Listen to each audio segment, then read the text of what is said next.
According to a recently released study by the Peterson Institute for International Economics, American engagement in the world economy has likely added 11% to the U.S. gross domestic product. Researchers with the independent nonprofit Nonpartisan Organization say U.S. GDP would have been nearly $2 trillion below the $25.5 trillion mark recorded in 2022 without the country participating in global trade. The report also shows inflation between 2016 and 2022 as the main driver of the higher payoff. The white paper does show that trade barriers have contributed to an overall slowdown in trade as globalization has tapped the brakes. Over the past decade, countries like China have experienced a declining ratio of two-way trade to GDP, while the U.S. ratio has been flat.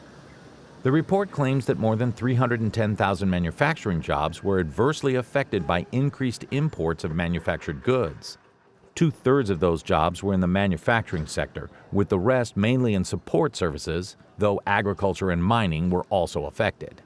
Other downsides in the data included an estimated 2.4 million domestic workers who lost their jobs due to Chinese imports between 2000 and 2011.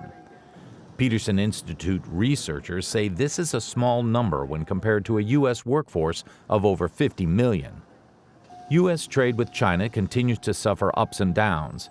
Earlier this week, a conflict over new phones produced by Chinese telecom giant Huawei Technologies brought strong language from both sides of the Pacific. Commerce Secretary Gina Raimondo warned of the strongest possible action to defend national security.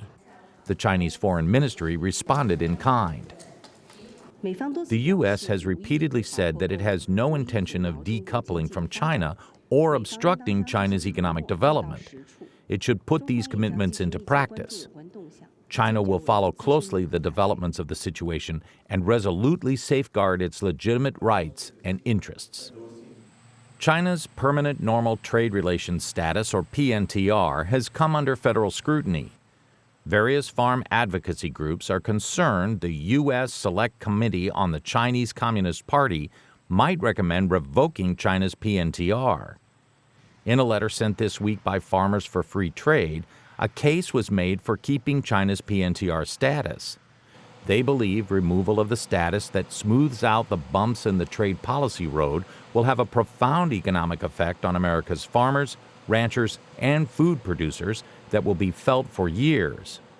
The letter goes on to state that China is the largest buyer of U.S. food and agricultural products, and continued purchase of these products by China is critical to America's farmers and rural communities.